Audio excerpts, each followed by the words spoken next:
നിങ്ങളുടെ ഫേവറേറ്റ് സീരിയലുകൾ ടിവിയിൽ വരുന്നതിന് മുൻപേ സൺ നെക്സ്റ്റ് ആപ്പിൽ കാണാം. ഇനി എല്ലാവർക്കും മുൻപേ കാണൂ. ഇപ്പോൾ തന്നെ സൺ നെക്സ്റ്റ് ആപ്പ് ഡൗൺലോഡ് ചെയ്ത് സബ്സ്ക്രൈബ് ചെയ്യൂ. മാഡം, ഞാൻ പറയുന്നൊന്ന് മനസ്സിലാക്കൂ. ആശുപത്രിയിൽ നിന്ന് തിരിച്ചു പോകാൻ തന്നെയാ ഞാൻ തീരുമാനിച്ചത്. എടി, അഭിമാനം വേണം.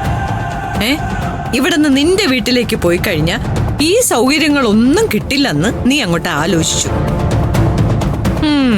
നീ ബുദ്ധിമതിയാടി. കരഞ്ഞോണ്ട് തന്നെ നീ നിന്റെ ആവശ്യങ്ങൾ മുഴുവൻ അവരുടെ മുമ്പിലേക്ക് അവതരിപ്പിച്ചു. അച്ഛനും മകനും കൂടി അത് അങ്ങോട്ട് അംഗീകരിച്ചു. അതിന്റെ ലക്ഷണ. മാഡം എന്തിനാ ആവശ്യമില്ലാത്തൊക്കെ ചിന്തിക്കുന്നേ?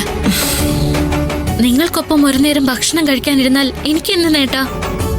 ഇവിടുത്തെ അടുക്കളയുടെ മൂലയിലിരുന്ന് ഭക്ഷണം കഴിച്ചാലേ എനിക്കിറങ്ങും. അതെനിക്ക് ശീലം. ശരി, സൂര്യക്ക് സുഖമില്ലാത്തോണ്ട് നീ തിരിച്ചു വന്നു. അവന് സുഖമായ നീ തിരിച്ചു പോവോ? നീ ഇവിടെ നിന്ന് ഇറങ്ങോ? ഇറങ്ങും. വാക്ക് പറയുന്നത് എന്നോടാ. സൂക്ഷിച്ചു വേണം. ഞാൻ മുമ്പും പറഞ്ഞിട്ടുണ്ട്, നീ എന്റെ അഭിമാനത്തിൽ കൈവയ്ക്കുന്ന ഓരോ നിമിഷവും നീയല്ല അത് അനുഭവിക്കേണ്ടി വരുന്നത്, നിന്റെ കുടുംബമാ.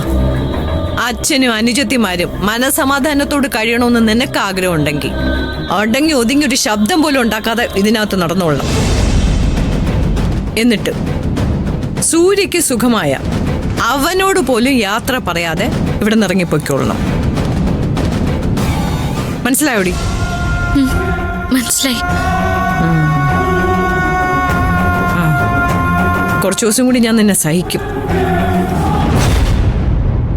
എന്റെ മകനെ പരിചരിക്കാൻ നിർത്തിയ ഒരു ഹോം നഴ്സ് എന്ന നിലയിൽ മാത്രം.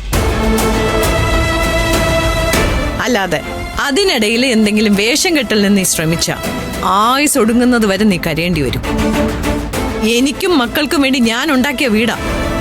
ഇതിനകത്തെ നിന്നെപ്പോലൊരു ചവറിനെ സഹിക്കാൻ ഞങ്ങൾക്ക് ബുദ്ധിമുട്ടാ.